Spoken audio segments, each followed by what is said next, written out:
semuanya, kita ketemu lagi di video Rainbow Sanctuary Indonesia. Kali ini Mami mau sharing bagaimana caranya membuat eco-enzim. Jajal ya. Nah, sekarang kita lihat ya. Oncal turun dulu sayangnya. Apa saja bahan-bahan yang diperlukan?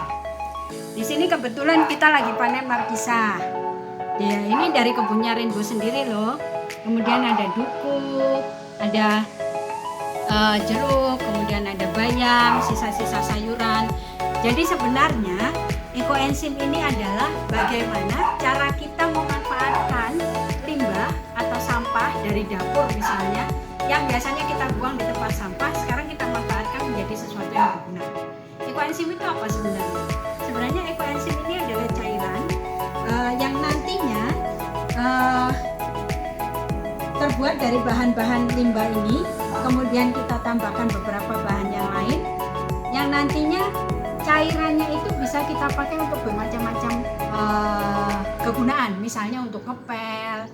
Kemarin Mami malah pakai itu ya untuk si Miko yang lagi sakit kulit, itu Mami gosok-gosok akhirnya jadi kering, rontok semua. Kemudian Emon yang lumpuh itu kan biasa pakai pampers, itu kebetulan di kemaluannya ada kerak gitu kayak jamur, kita pakai eco-enzim rontok akhirnya. Nah seperti itu. Kemudian ampasnya juga nanti bisa kita pakai untuk campuran kompos, sangat berguna sih sebenarnya. Itu antara lain yang saat ini digunakan di Rainbow Sanctuary Indonesia. Tapi kalau teman-teman mau browsing, itu banyak sekali kegunaannya. Teman-teman bisa browsing eco-enzim Nusantara, eco-enzim apa, itu nanti kegunaannya banyak sekali. Nah kali ini Mami akan sharing bagaimana cara membuatnya untuk pemula yang paling gampang. Yang kita siapkan adalah bahan organik, limbah-limbah sayuran yang tadi sudah dijelaskan. Yang kedua adalah molase.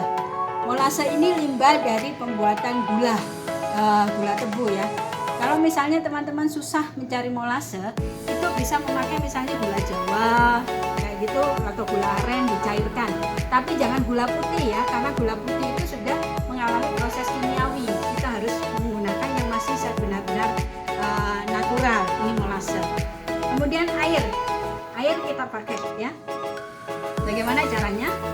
Kita buat perbandingannya adalah kalau air ini 10 bagian, maka bahan organiknya yang ini tadi itu adalah 3 bagian. Kemudian molasenya itu 1 bagian. Jadi 10 banding 3 banding 1 ya. Cara ngitungnya bagaimana? Cara ngitungnya gampang. Kita asumsikan bahwa 1 liter sama dengan 1 kilo. Karena itu kita perlu yang namanya timbangan. Jadi nanti ditimbang dulu. Ini sudah ditimbang masing-masing 50 gram. Kenapa? Karena Mami akan menggunakan tempat ini wadah harus plastik. Jangan pakai kaca. Kenapa? Karena nanti kalau meledak berbahaya. Karena proses ini adalah proses fermentasi yang akan menghasilkan gas, ya. Dan harus ada tutupnya. Tutupnya harus rapat. Kenapa? Karena fermentasinya terjadi secara anaerob, tidak memerlukan udara, ya. Wadah ini sebenarnya muatnya 700 ml. Tapi kita tidak akan gunakan semua karena harus ada ruangan kosong untuk gasnya ya. Jadi yang akan kita gunakan hanya 500 ml. Karena digunakan 500 ml, maka molasenya adalah 1 bagian dari 500 ml, artinya 50 gram. Bahan organiknya adalah 3 bagian dari 500, artinya 150 gram. Ini sudah ditimbang semua. Caranya bagaimana? Gampang sekali. Kita masukkan bahan organiknya. Sebelumnya bahan organiknya harus dipotong-potong ya, supaya kecil. Dan bahan organiknya ini minimal 5 jenis. Nah, misalnya kita punya buah markisa.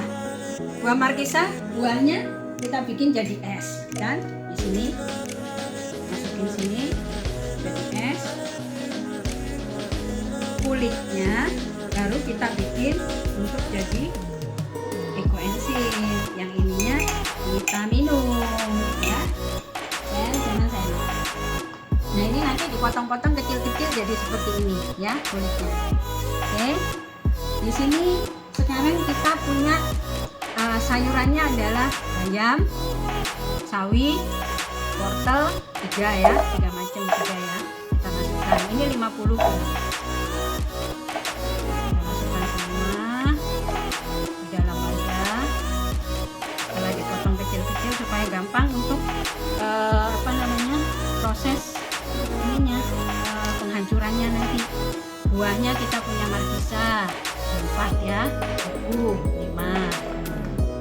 Ini jenis sudah. Kemudian kita punya jeruk 6 jenis. Kenapa jeruk? Mami tuh suka banget wanginya. Karena kalau kita bikin ekoenzim dengan jeruk, wanginya luar biasa. Jeruk, pisang tuh enak banget. Pokoknya yang buah-buahan tuh wanginya enak banget. Setelah itu kita masukkan molasenya. Jadi sebelumnya sudah ditimbang dulu ya. Pinjam sendok dah biar gampang.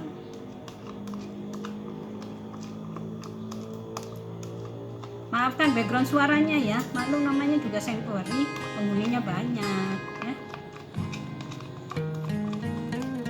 Nah, kalau sudah semua, kita punya air. Airnya 500 ml. Waduh, jadi kepenuhan nih kayaknya. Lupa tadi belum dihitung. Diaduk sampai rata ya. Sampai rata. Kemudian ini harus difermentasi minimal 3 bulan. Setelah 3 bulan baru bisa dipanen ya. Ini sampai rata. Nah, sekarang supaya kita tidak lupa, kita harus tuliskan tanggalnya. Karena hari ini tanggal 3 April, kita tarik ke depan selama 3 bulan berarti 3 Juli ya. Kita tulis di sini 0307. Ini adalah tanggal panen. Kemudian kita tulis tadi apa saja? Buku, markisa, kemudian jeruk, wortel, sawi, bayam. Kalau misalnya mau ditulis miligramnya juga boleh, nggak masalah. Kemudian ini kita diamkan selama 3 bulan ya. Ingat, selama 3 bulan jangan lupa diaduk dan dibuka tiap hari supaya gasnya keluar. Kalau enggak bisa meledak beneran.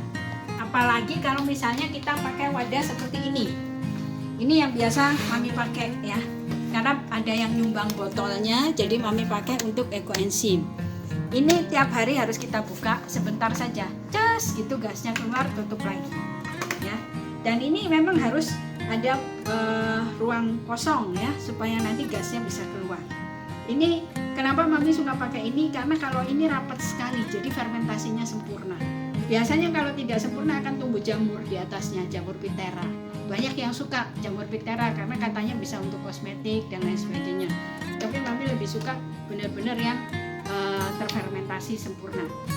Sekarang kita lihat, kita tes apakah benar ini jadinya ya ekoenzim yang sudah jadi ya itu bersifat asam. Ini adalah pH meter yang sudah dikalibrasi ya. Kita lihat di sini, kita celupkan. Teman-teman bisa lihat pH-nya 3,1 ya, asam ya pH-nya. Kelihatan? Tipis. Ada kelihatan kita. Oke. Terlihat ya, memang asam.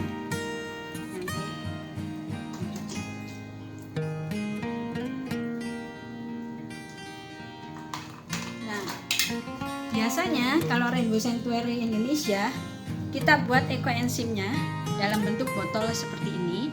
Ini kita berikan gratis buat mereka yang mau, dan biasanya sih kalau teman-teman yang beli sayuran segala macam akan kita berikan kalau memang diperlukan oleh mereka. Ya, kalau ada yang mau silakan nanti kita berikan gratis ya, karena ekoenzim tidak boleh dijual.